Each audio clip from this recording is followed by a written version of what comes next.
Born around 1300, Guillaume de Machaut was a French composer and poet who became the central figure of the Ars Nova style in late medieval music.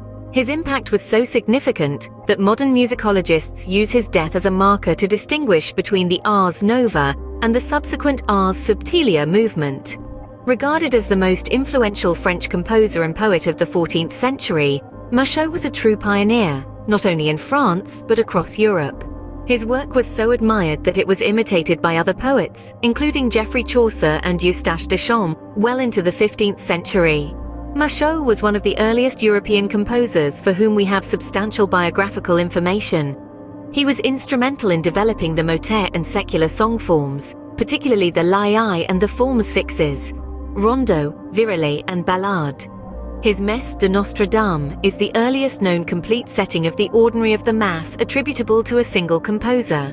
Other notable works include the rondo Ma finissement commencement and Rose Liz Printemps Verdure, as well as the virelai Douce Dame Jolie. Join us as we journey back to the 14th century to explore the early life and education of this musical maestro and how he came to be such a profound influence on medieval music. Now, let's delve into the life of Guillaume de Machaut. Born around 1300, Machaut was one of 7 children and received his education in the region around Reims. His surname is believed to have originated from the nearby town of Machaut, located 30 kilometers northeast of Reims in the Ardennes region. From 1323 to 1346, Machaut served as secretary to John I, Count of Luxembourg and King of Bohemia.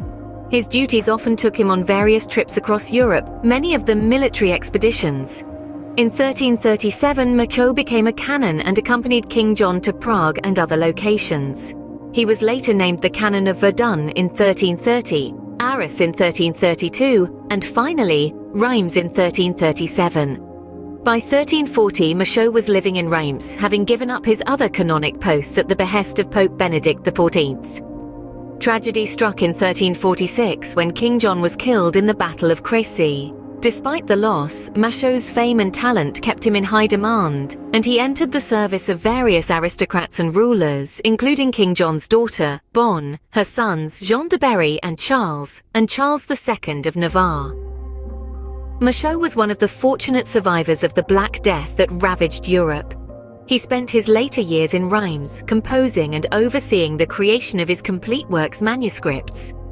His poem, Le Voix dit, written between 1361 and 1365, tells the tale of a late love affair with a 19-year-old girl named Péronne d'Armentières.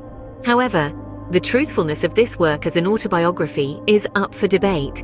Machaut passed away in 1377, leaving behind a rich legacy of music and poetry that continues to inspire artists today. Now, let us immerse ourselves in the diverse musical world that Machaut navigated with such finesse.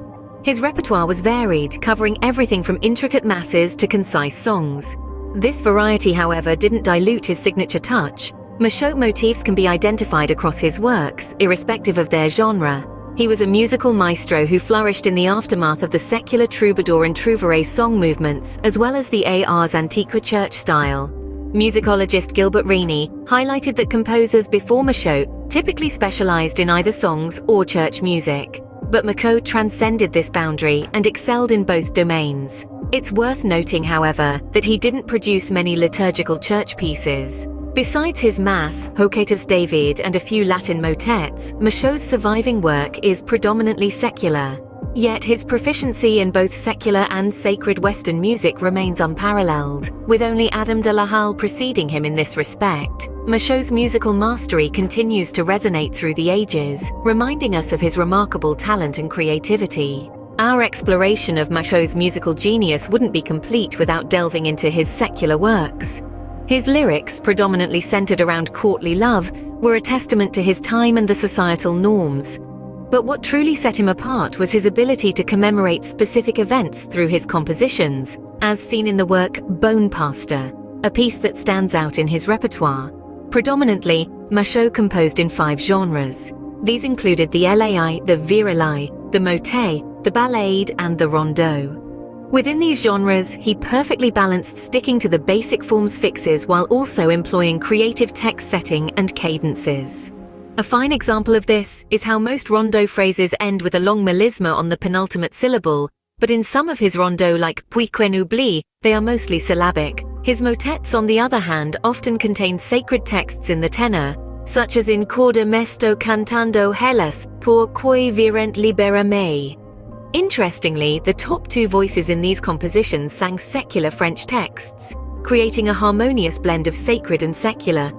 In his other genres, however, he did not utilize sacred texts, focusing solely on the secular narrative. This balance and versatility are what make Machaut's music a fascinating study, a blend of the divine and the worldly, a true testament to his genius.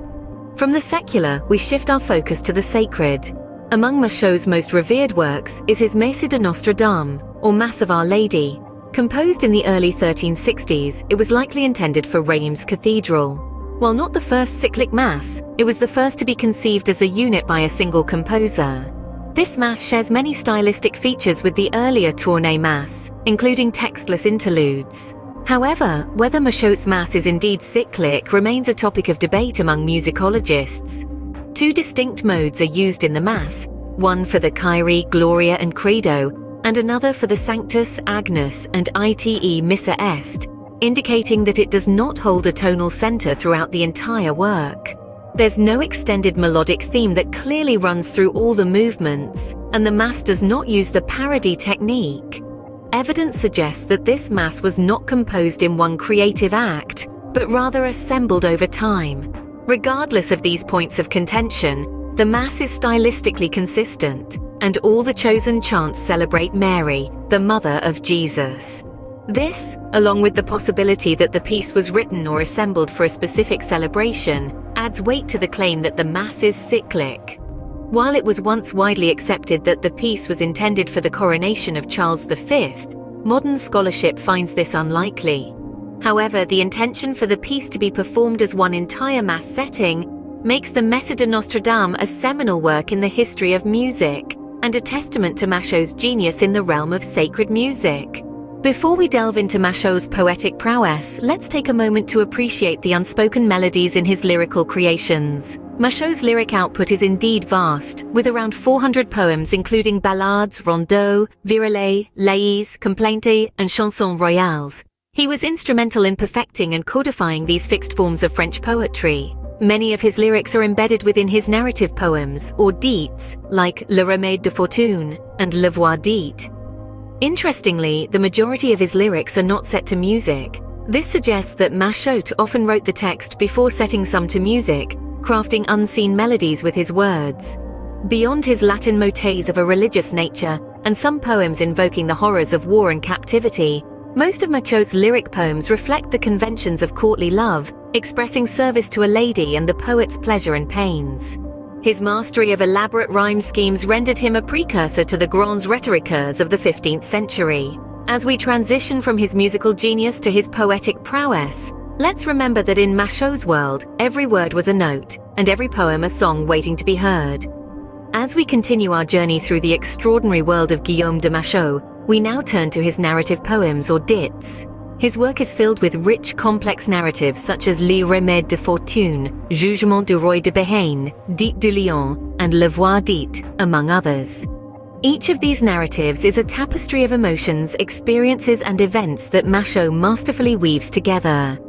Let's take, for instance, Le Remède de Fortune, where the narrator is caught by his lady with a poem he wrote. The narrator flees, only to be consoled by hope, teaching him the ways of a good lover. Or consider the Dits du Lion, where a magical lion guides the narrator to a beautiful lady, and an old knight provides him with wisdom on love. Each narrative is a testament to Machaut's ability to blend storytelling, poetry, and music into a harmonious whole. What's fascinating is that these dits often featured a musical component, with Machaut composing melodies that would accompany the recitation of these narratives. They were essentially medieval musical dramas, where words and melodies would intertwine to create a captivating experience for the listener. As we delve deeper into Machaut's poetic prowess, remember that his words were not just meant to be read, but also to be heard and felt, resonating with the rhythms and melodies of his music. As we continue our journey, we delve into the lasting legacy of Guillaume de Machaut. His death in 1377 marked the end of an era, yet his influence reverberated through the ages. Notable composers like F. Andrieux mourned his passing, penning elegies that resonated with the loss of a true maestro. But Machaut's legacy was not confined to music. His poetic genius had a profound impact on various writers and poets. Eustache Deschamps, Jean Froissart, Christine de Pizan, René d'Anjou, and even Geoffrey Chaucer were among those whose works were shaped by Machaut's poetic prowess. In fact, there's a tantalizing, albeit improbable, theory that Chaucer and Machaut might have crossed paths in 1359 or 1360 during official duties related to the Treaty of Bretigny. Machaut's narrative poems, especially his Prise d'Alexandrie, were often recited for entertainment at royal banquets in the French-speaking Lusignan court in Nicosia, Cyprus. These tales of Crusader heroics reinforced the courtiers' self-perception as distant heirs to Jerusalem. Clearly, the echoes of Machaut's genius reverberated far beyond his lifetime, his music and poetry influencing not just his contemporaries but generations to come.